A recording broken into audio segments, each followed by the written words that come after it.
Hello, dear improvisers of the world. Welcome back to In Conversation, our series of interviews with members of the global vocal improvisation community. My name is Jakaš Kopin. I'm currently in London, and I'm very happy to welcome today's guest, my very dear friend Chiara Cortez.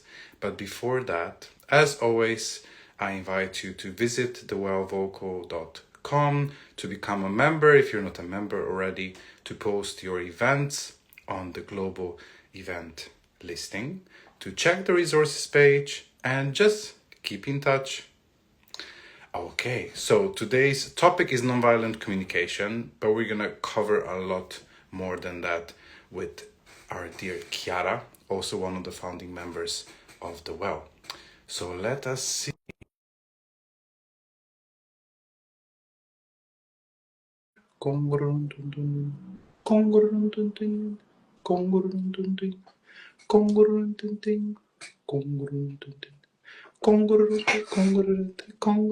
Hi. Hi, is this working? Of course. Of course it is. Hi, Chiara. Hi, Yaka. How are you doing today? I'm a little bit nervous. Tell me why. Mm, yeah, I'm not sure if this is a wise confession, but if I'm to speak in my true honesty right now, there's a little bit this, like, I really long to stay connected to my authenticity.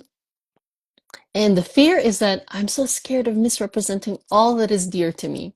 So I'm really trying hard to stay grounded in, I like to be able to stay connected while I speak about these two topics that are so dear to me. Yes, and don't forget about letting go, because you hold so much knowledge and experience that also in some moments of sure you can let go and release any pressure and tension and just be.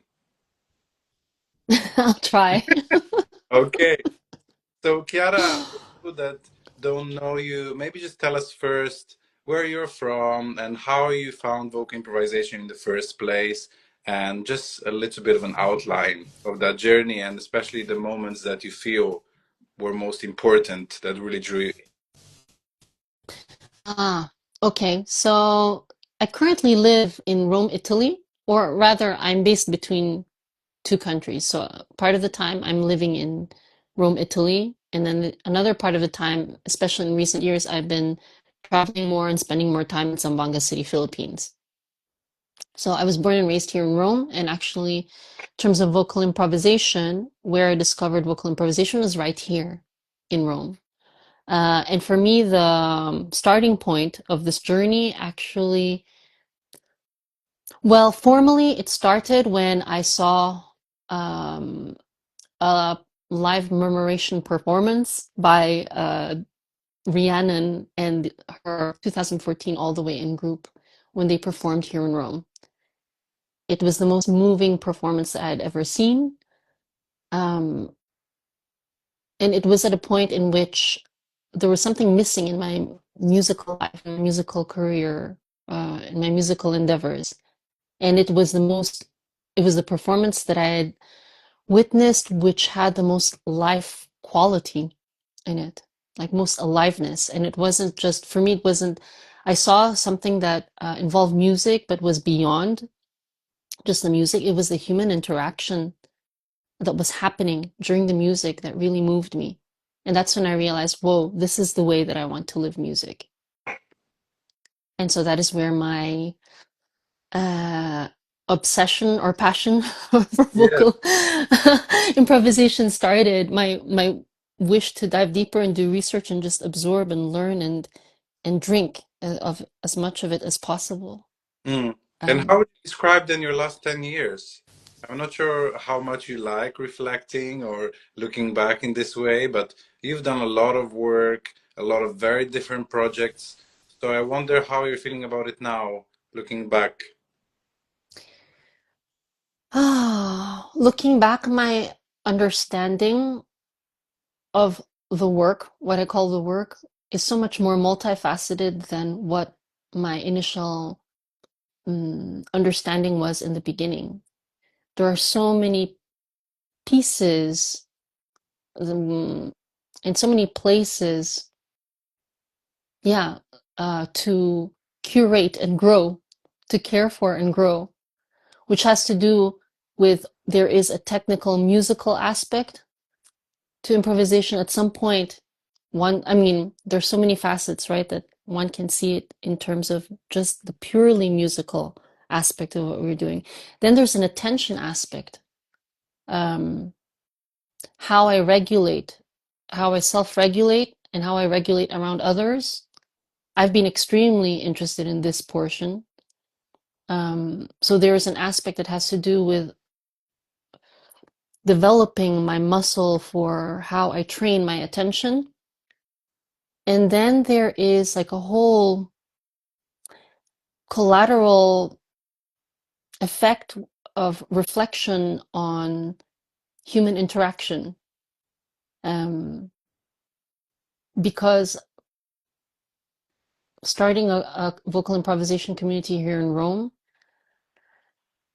had more implications than just the musical ones than I had ever imagined, which then got me interested in a whole other Pandora's box of like other implications, other disciplines that in a sense to me are very much related to what I love about improvisation. And one of these disciplines is nonviolent communication. Yes, that whole communicative relational part. So maybe this is a good point just to dive straight in, and you can tell us a little bit more about your relationship with nonviolent communication. When did you come across it, and how it's part of your life at the moment? So first, if there's anyone watching, and actually also to you, Yaka, I am noticing in me this fear that it takes me longer to find my words. I might take some time just to connect before I speak. Hmm. You can also sing, make sound, move.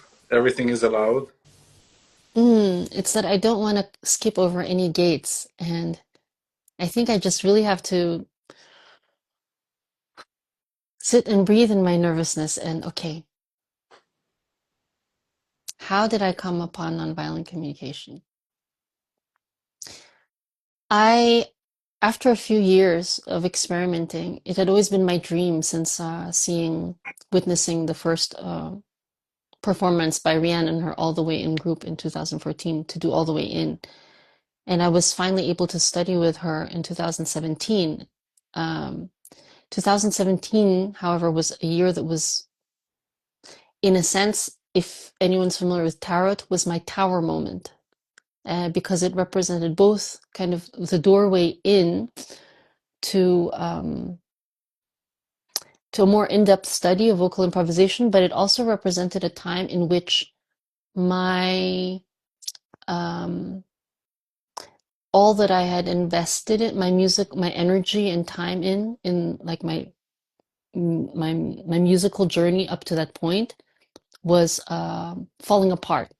I had a band, and let's say it was clear to me in 2017 that our journey was coming to an end, and it was in the middle of writing an album, so it was a bittersweet experience, which actually led me to wish to find tools um, in communication and mediation.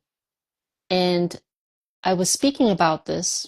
I was speaking about this sense of heartbreak and loss, and this feeling powerless to create bridges and kind of find ways to connect again in the midst of conflict. I was sharing some of these conversations with one friend in my All the Way In cohort in particular, and this person was my roommate Johanna, and she was very well versed in nonviolent communication. As I found out later, that there are actually many people who, like me, probably discovered the intersection between um, vocal improvisation and nonviolent communication. And she introduced me to Marshall Rosenberg. She spoke to me about nonviolent communication, and it got me curious enough to then go home, do my research. Uh, Before I read the book, I actually watched the videos of Marshall Rosenberg's San Francisco seminar. And there, once again, witnessing the interactions and witnessing a certain way of communicating, I was very touched, very moved. It was not a way of communicating that I was familiar with. Mm, and just witnessing a certain kind of honesty that I was not used to, um, except with very, like, except in certain cases. Yeah, it was something that was eye-opening for me. It gave me a new door, a new possibility. Does that answer? It does. It does answer. Maybe then we can just continue from the words that you said. You were mentioning a bridge, you were mentioning the way of communication, you were mentioning the intersection between the two. Maybe to ask you, was it in your perception the same thing that touched you about, let's say, the seminar versus the murmuration performance? It makes me think of, radical honesty that is needed for an improvisation to be impactful. Is that the same case for nonviolent communication? So just an open space to start delving in the intersection for you as you see it. So I associate radical honesty actually with something very different from nonviolent communication. Maybe for our viewers, I'm not sure how many people are actually familiar with what nonviolent communication is. And I have a little confession to make, which is that I myself used to be, before I knew what nonviolent communication was about, I had already heard the term being used, and there was a certain resistance to me to nonviolent communication when I heard the term nonviolent communication, because I actually think it's a terrible term. Well, Marshall Rosenberg himself regretted um, that term for what the practice actually is. Um, so, in a sense, I much prefer the term compassionate communication. And for those who are not familiar with nonviolent communication, there is only a certain portion of it that has to do with communication at all. Um, so, what many people maybe have heard of is that it is a practical method of communication. But beyond that, and for me, the most important part is that in addition to being a technical manual for communication, there is also a large part of it that for me is more about a philosophy of human interaction. And the most salient parts are that this approach is divided into like three very important aspects. And the focus of nonviolent communication actually has a lot to do with internal consciousness and where we place our attention. And the three important aspects that it deals with are self-empathy and self-connection, honest expression, and empathetic listening. And the second, which is actually not for me the most like the central part, because the honest expression actually for me comes after the self-empathy and the empathic listening. Um, there is a certain kind of honesty that it is possible to build.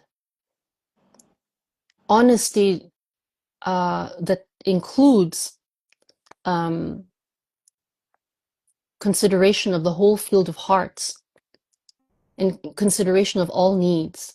So that all needs are being considered, and at the same time, that my truth is being expressed in a way that really expresses what is going on in me, which is the only thing that I really have any, um, that I can really be, that I can really have any authority on. and how would you compare for yourself how it is to express through the tools of nonviolent communication versus through vocal improvisation, let's say with language, as it would be vocal river form, for instance. So do you mean specifically when we are using language in vocal improvisation? Yes, and just for you, because you've delved deep in both practices, now when you express in both of them kind of maybe more separately, what to you is the difference, or what, does each really offer that the other might not? Well, if I can just go back for a second, um, where the two overlap, I believe, actually have to do with this bringing so in vocal improvisation, at least the way that I view it and the way that I practice it, there is a component that very much has to do with self-awareness and being able to connect with oneself and being rooted in myself. But there's a certain regulation between, okay, a portion of my attention goes to how I am, and a portion of my attention goes to how my improv partner is, and being able to play while holding an attention to both what's going on inside me and what's going on externally to me, and acting or interacting based on that information. So, in that sense, that is also what nonviolent communication is about at the consciousness level of how I'm holding my consciousness. Does that make sense? Yeah. So that actually goes, that's before the verbal component of it, just in terms of where I'm placing my attention, how I am navigating with my attention. That is where the two, in my view, intersect. Another way that they intersect is actually in this holding an attention for everything that is in the field, keeping into consideration everything that is in the field. That is both true for what I believe is necessary in a successful improvisation, an improvisation where everyone is interacting and everyone is included, as well as uh, in nonviolent communication. Hmm. Does To be that make sense? yes, and to be the devil's advocate, just for a minute, when I've been part of a nonviolent communication process, sometimes it takes time, as it does with collective decision making and other things. So I wonder, does it feel to you sometimes that improvisation can establish the inclusion of the whole group more quickly, or is that only based or can happen if people's awareness or attention is, in the right sort of frame of mind? So in other ways, do you think that vocal improvisation can make that, whole picture happen more quickly, or is it also all predetermined on how we are as, individual improvisers within an environment? So I wonder about the speeds of the process, the way you perceive them. I think both. mm, I'm going to answer this in a circuitous way. I'm Hmm. going to go around the question a little bit. And this is just my view. This is what I believe. I don't have the truth. I'm still navigating. I'm still experimenting with structures. Um, so sometimes the immediate, sometimes vocal improvisation in music in general allows a quicker access than words into a common emotional terrain. And in that sense, how that is useful is that there are many times in which just through, for example, singing unison, that has an effect on our parasympathetic nervous system. And it, in a sense, it's also scientifically proven. I believe that when we are singing unison, our heartbeats begin to match. That actually allows the body to calm down enough that we can,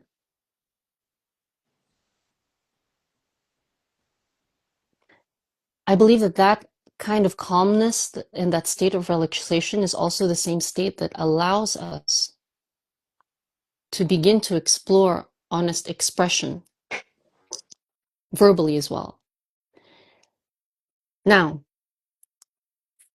the other way around. I just believe that if there is a solid connection and a practice that extends beyond just that moment in music between improvisers that are collaborating together, and it's a practice in which there is a shared understanding, agreement, or set of rules around heart-based communication, and a certain connection and communication that takes into consideration checking your reality, listening and checking my understanding of you, of what you're saying. If there is kind of these agreements in place, a shared intention around, I'm committed to understanding you, and I'm committed in my presence with you, because for me, this is a lot of what nonviolent communication is. It's a certain commitment in a way of being present together. Having a shared agreement about the way that we hold presence together and the way that we, which also has to do with with structure, how we structure this communication and how we structure, how we structure certain processes. But having a shared agreement around how we are present with one another in our interaction, whether it's just like the verbal or in interpersonal communication, and how we make decisions together, I believe it has an impact also in the quality of our improvisation, our musical improvisation together.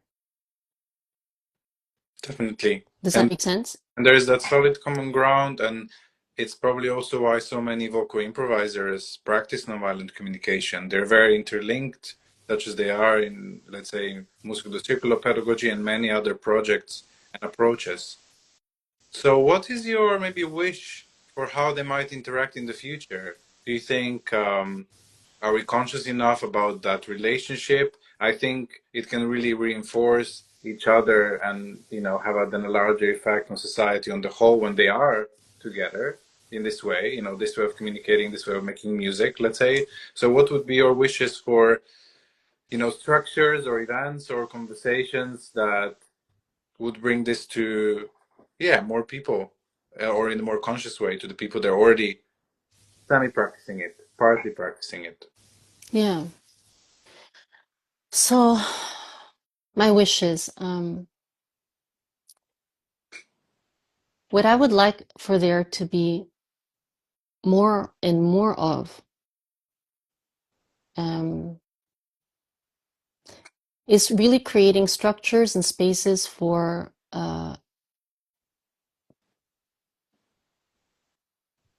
agreements.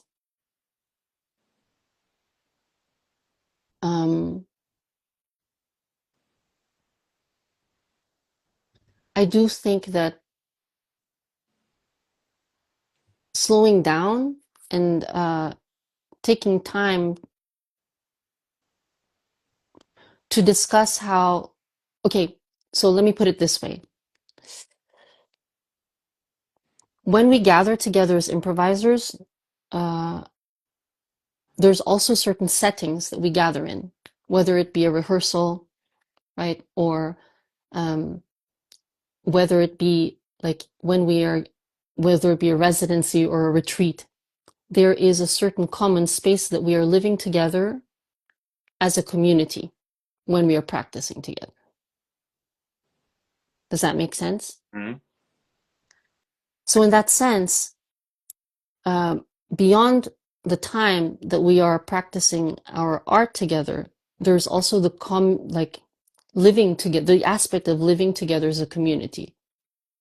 And in that sense, I would love to see I think Musica do Circolo already does a great job um, in their in how they structure certain things. For example, one thing that I love that they do is incorporate the check-in as part of like the process during their retreats and festivals. And that, for example, is an example of a moment that is created, that is structured in, that creates the space of attention to the way that to dedicating listening time and practicing honest self-expression and revealing one's um, honesty to another.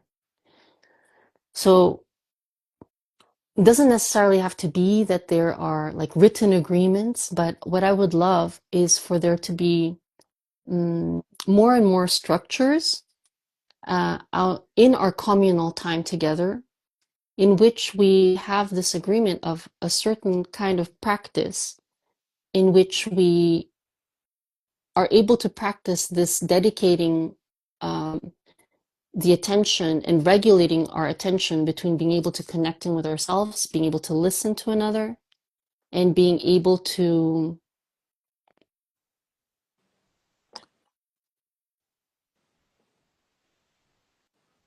express honestly. Um,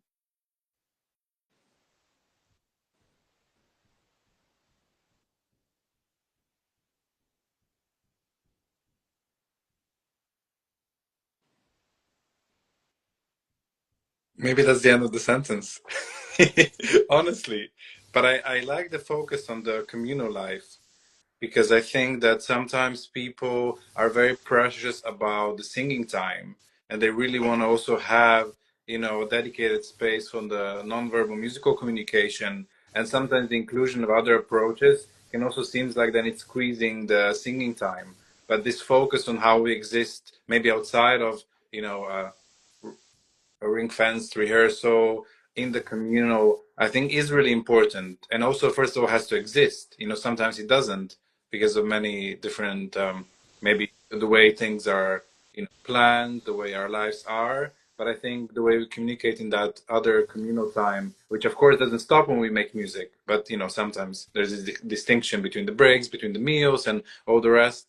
How we communicate there and what kind of agreements we have is important. But as you know, of course, sometimes um, is not always, the most warmly received. I think we are also quite tied to this idea of things sorting themselves out and communicating as we normally communicate. So it's a very conscious choice to then incorporate those agreements outside of the singing, right? As it is in the singing. Go ahead. mm, okay, thank you so much for speaking. Actually, listening to you gave me enough of a chance to relax to really be able to hone into a specific example of what I would love. I don't know if it's happened to you, but when we're improvising together or when we are performing even in a practice, there can be little moments um, in which maybe I am triggered in an improvisation, or I have a moment of insecurity, or I have a moment in which I make a choice and I am uncertain about the impact of my choice on others.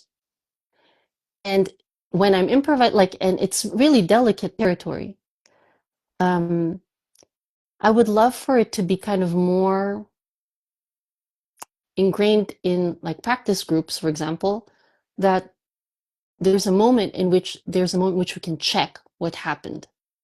So I do this naturally with some of my closest friends in improvisation. And yet I would like to create more space for it. Like just for example, there was that moment in which I lived it as if there was like a large silence.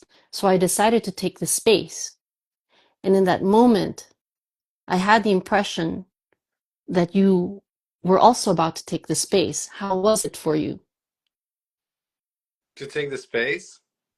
Yeah. Like Well, maybe in that moment, you don't want to necessarily interrupt people too much, but I thought oh that, no, not during an improvisation, yeah, but as part of the dialogues that we hold afterwards, like in the analysis or when we are comparing notes in our studies and our research. Like there are all these little moments, just how do you check in the moment or after? Oh, I check after. exactly.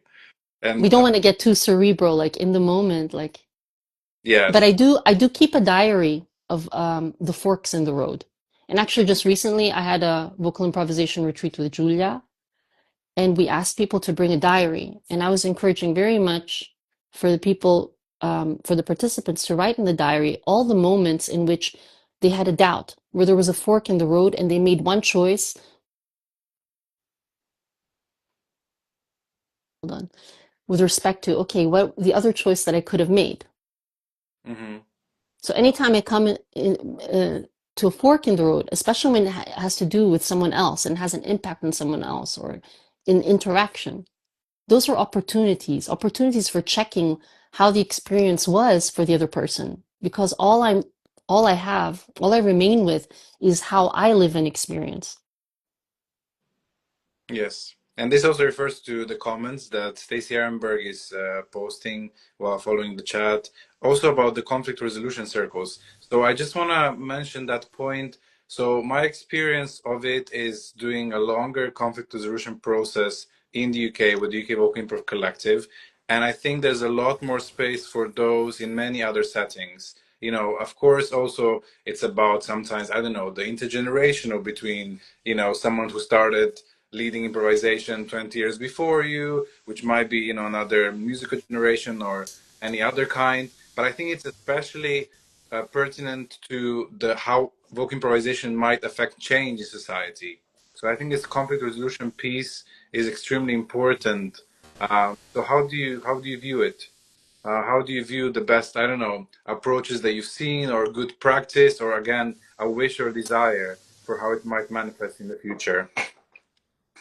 Uh, so I do, uh, okay, this might be a little controversial, but I do want to say this, which is that before, so my personal approach, or my personal, this is what I think. I think before we explore like any political implications or even talk about conflict resolution, for me, I see the tools of nonviolent communication. I, I see that it first starts with every interpersonal interaction. Um, and this is the thing. Sometimes when I speak about nonviolent communication, immediately, even because of the term, it's automatically associated with political structures.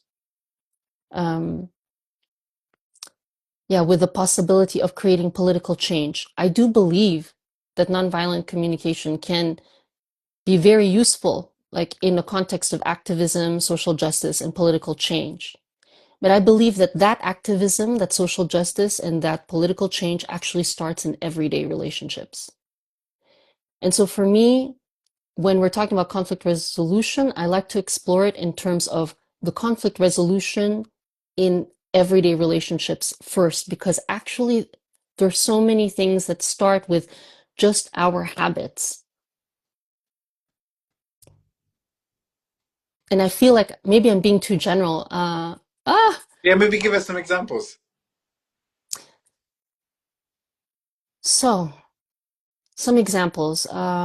I remember when the UK team was talking about conflict resolution and how you guys were dealing with it. There were certain principles that I was reminded of that are, I find fundamental, um, which is,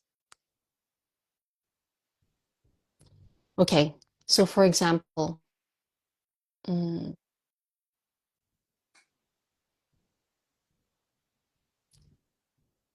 here is where I'm checking again.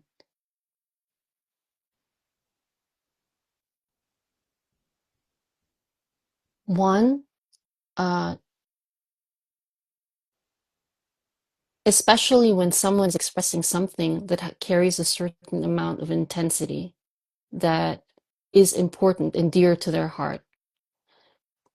Um, one principle, before I respond in any way, I want to check my understanding of what it is that they are trying to express to me.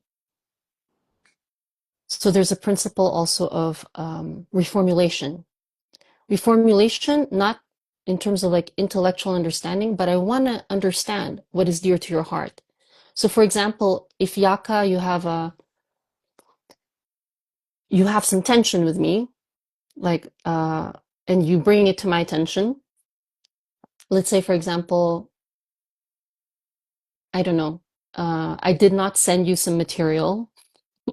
This is a real example, Yeah. but I didn't have. Go ahead. Okay, but let's pretend that you Yes. are frustrated with me about it, right? Yeah, maybe just give me a little sentence, like let's a quick, short little role play. Okay, little role play. So, Chiara, I feel a little tension about the resources or videos they said you would send me by a deadline. And then I had to remind you maybe two times. And then still there was a little delay based on the new deadlines, which makes my job a lot harder with the overall view of, the posting schedule and all the other events. So it means I have to do more work. Yeah. Wait, just as a little time out. So, Yaka, you've already translated this for me.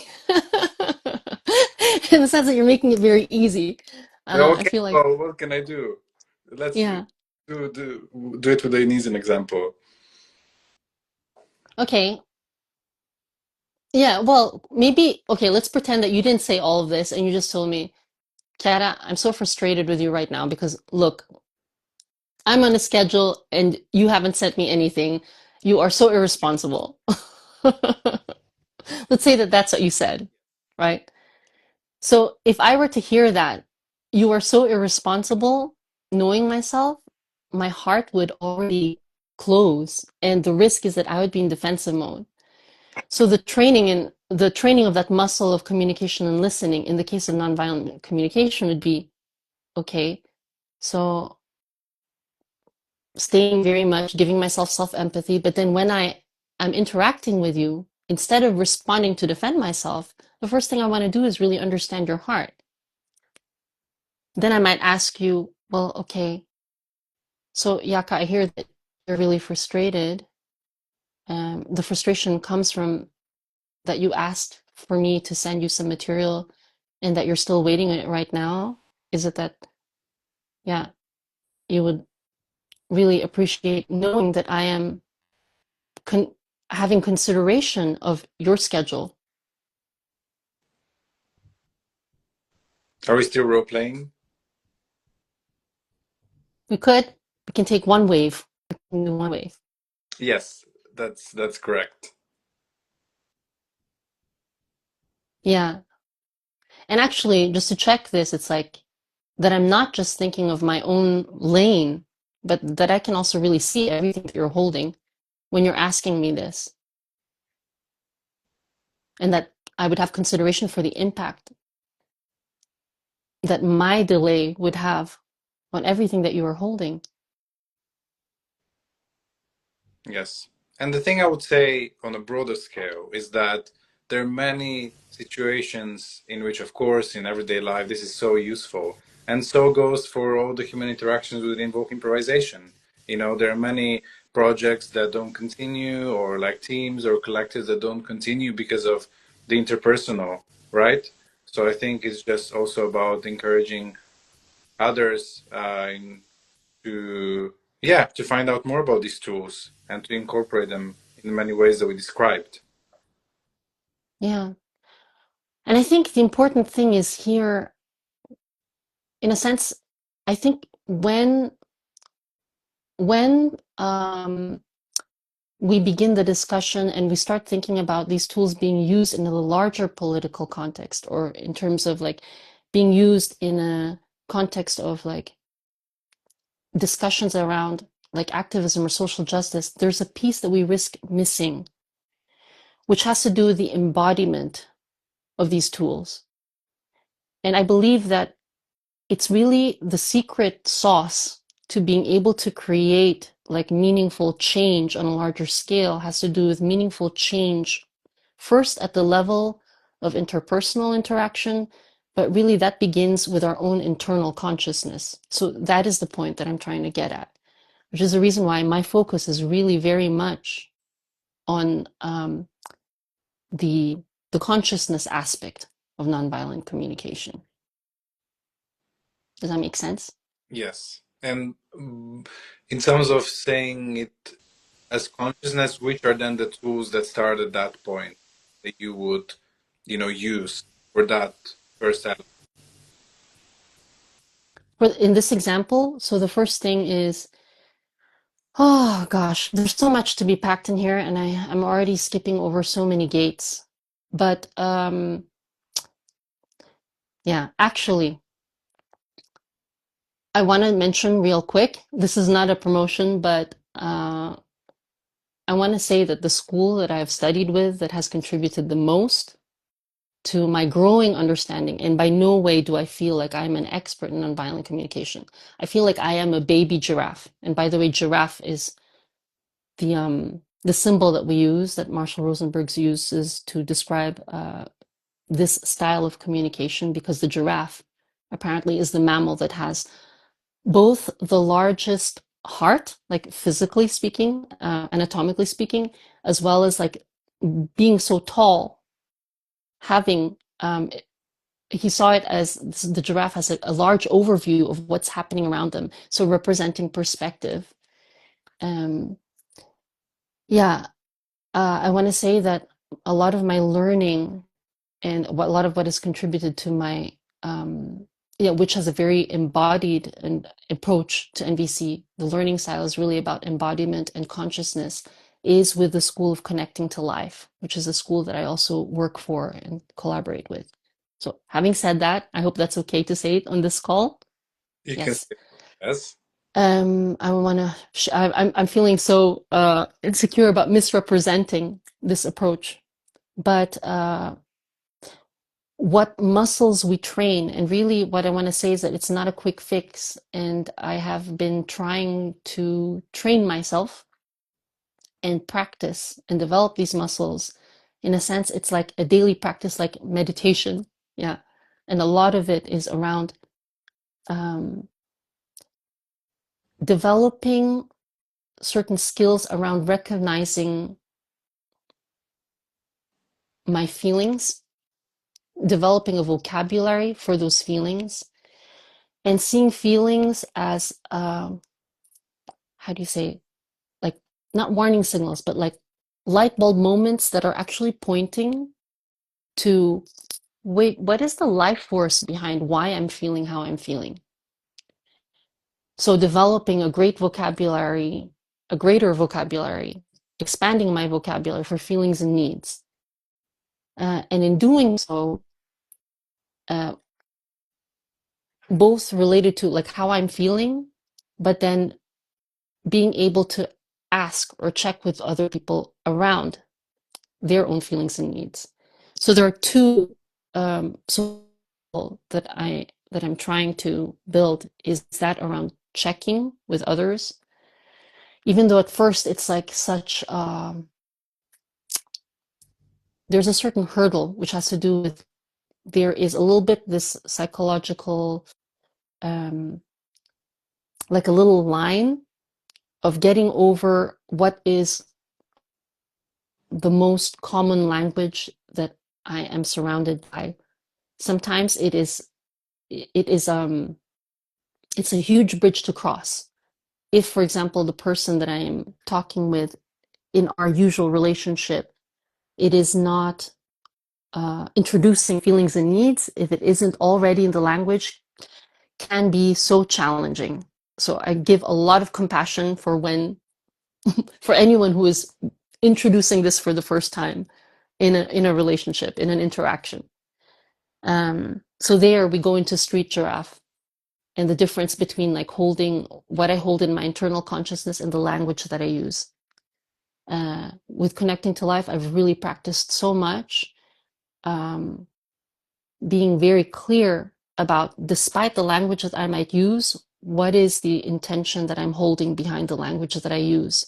Because sometimes I might choose to use a language that does not necessarily represent like the classic language of nonviolent communication. Um, like for example, I might ask you, actually, in the case that you were frustrated with me, so yeah, like, oh, if you had said to me like, oh, Kiara, you're such a jerk for not sending me the material sooner.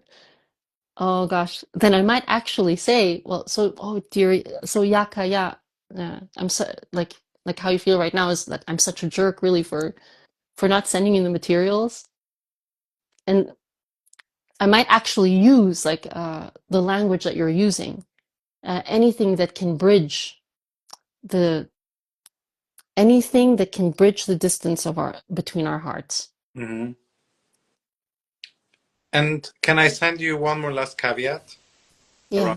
embodiment? So I wonder what are your tools, or in relation to the approach that you practice, what are the tools for not getting stuck in individual embodiment, individual psychology, which happens a lot with sort of Western thought, right? So how do we not get in a place where things are kind of spiraling or circling the same way, that doesn't breathe, or it's not interactive, or doesn't honor the real kind of reality of, our edges being quite soft as humans, and also our individual psychology, being more, I think, permeable than we think it is. So right now, is there when you are asking me this question, is there a worry in you that we get stuck in our own world and then forget about thinking about our role in society? Not about the role of society, but just even um, yeah, just getting stuck is sometimes my worry or concern. Just with maybe these approaches and maybe the way we're describing this first stage, I think sometimes as humans we can also get stuck in this first stage. That also kind of brings us further apart in the practice of communication. So I just wonder if you have come across like that for yourself, or if you think there are tools for still keeping the life, as you said, the life force in that first process, which is like self-directed. Mm. In order to answer that, I actually feel the need to check one more thing, like to have more clarity around it, which is, yeah, is there somehow in you right now in asking this question, is there some concern around, yeah, around the context of when we are in a collective conversation? Are you asking when you're talking about getting lost in the individual practice? Are you thinking specifically about, like, in a collective context, how to hold that individual practice within a collective context? No, I'm thinking within your individual practice. So if you're focusing on the first stage, the consciousness stage, how not to get stuck there when you're practicing by yourself.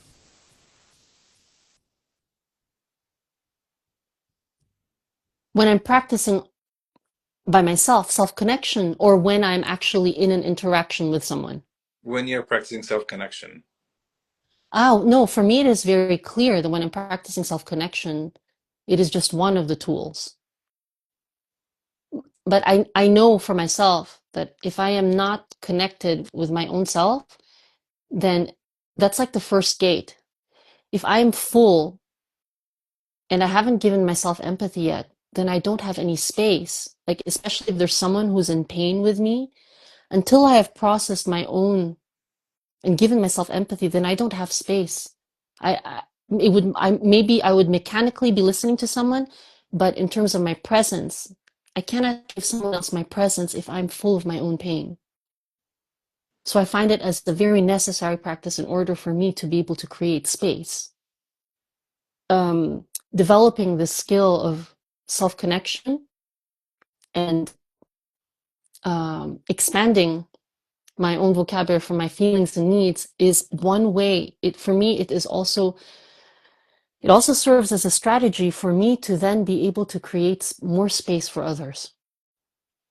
Does that answer a little bit? Am I in the direction of answering your question? Yeah, I mean, does this resonate? I don't know if it if in any way touches something that you also experience, that you share in your own personal experience. it does. It does.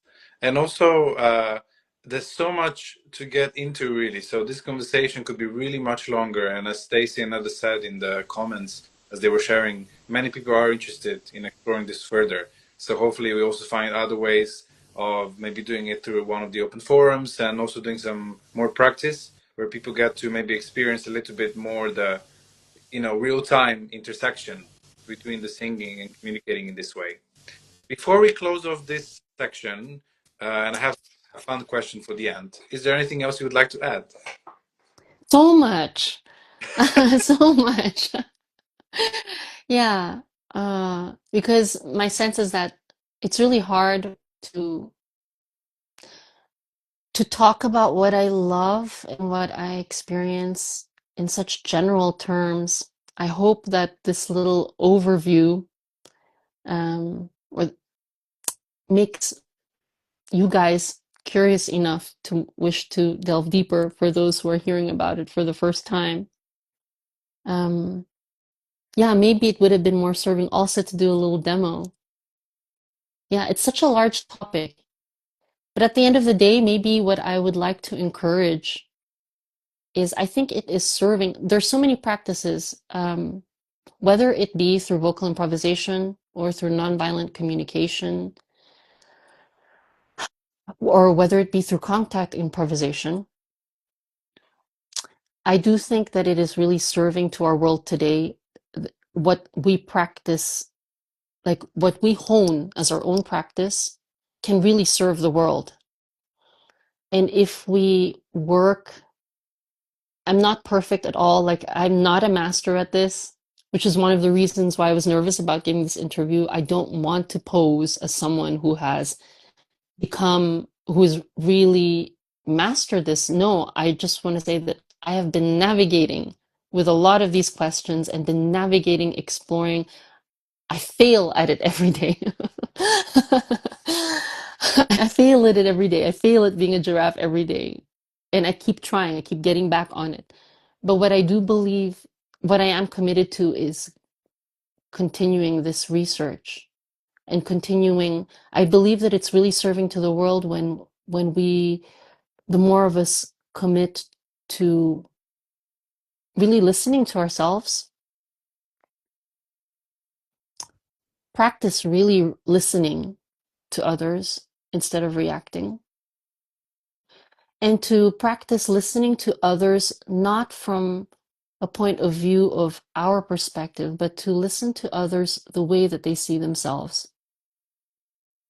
Um, and then, yeah, I think it's really serving whatever discipline that we are most focused on, whether it be through whatever art form. I think this practice of bringing our attention to the way that we listen to ourselves and the way we listen to others and the choices we make around how we communicate with others as a result, with connecting with our intention in that sense, I think it can really make a difference. It starts with like the way we speak to ourselves first, but that has an impact with the way then that we speak with others. And hopefully that then will have an impact on the larger scale as well. But I really believe in this grassroots approach, that it starts with everyday life. Thank you. Yeah, thank you, Chiara. So just quickly before we finish, maybe to mention two events which are coming up, which we are, well, one that we're both a part of and another which is organized by the Collettivo Cantincerchio. La Notte di Cantincerchio, overnight circus singing, August 16th, 17th in Italy. We're both going to be there and the WOW is going to do a takeover. So just to say that that will be on the social media channels, sharing live, at least some moments. And then I would like to mention the Collettivo Catincerchio Italian Festival of Circus Singing, which is coming up this autumn. So maybe just briefly, what are the dates and what is the best way of, getting in touch or finding out more? Okay. So the night of circle singing, La Notte di Cantincerchio, maybe we can, I don't know, include like maybe in the comments or something. The best way to find out information from that will be, it's the first time that it happens in Europe. This is actually the fourth edition, I believe, if I'm not Yes. mistaken. The fourth edition. It is singing from dusk until dawn in the forest of the Forestica Zintinesi. The best way would be to go to Teatro Zigoia's link tree. You can find all the information there. So linktree.com/Teatro Zigoia.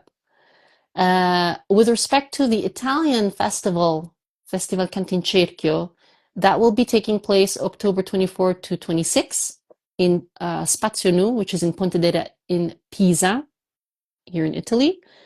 And there is the deadline for the early bird registration, which is this Sunday.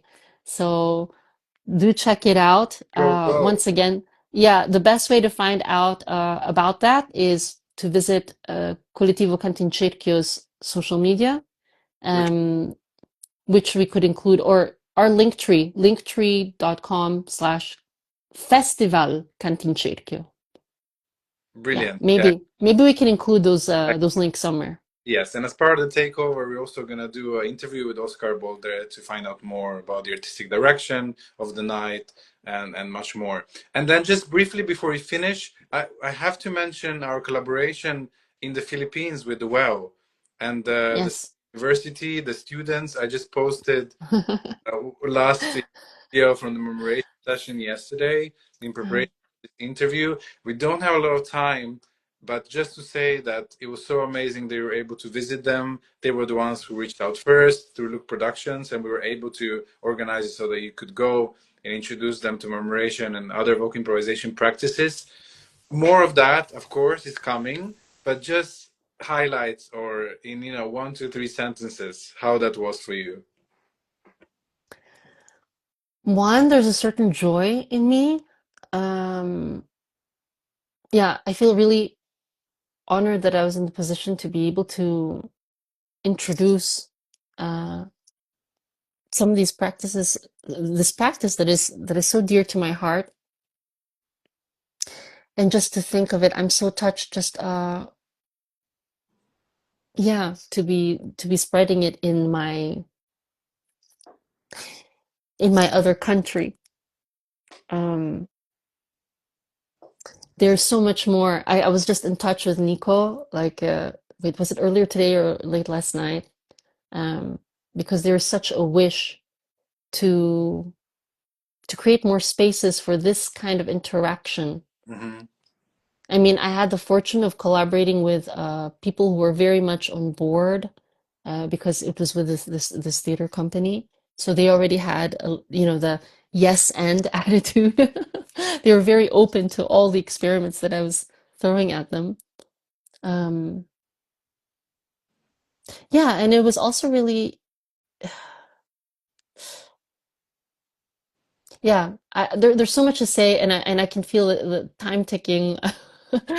I wish I had something meaningful and intelligent that I could share right now. It stays in me, and like I feel like I'm not going to be able to find the words in time before we end this call. But yeah, just it's also really interesting to see how um, the I sense that there is a different styles of receiving material, receiving input, and receiving proposals in different cultural contexts. Hmm. And whenever I touch these differences, it's so rich. Like I'm so fascinated um, by these differences, which also then puts me in a position of having to be flexible, which reminds me what improvisation is about in the first place.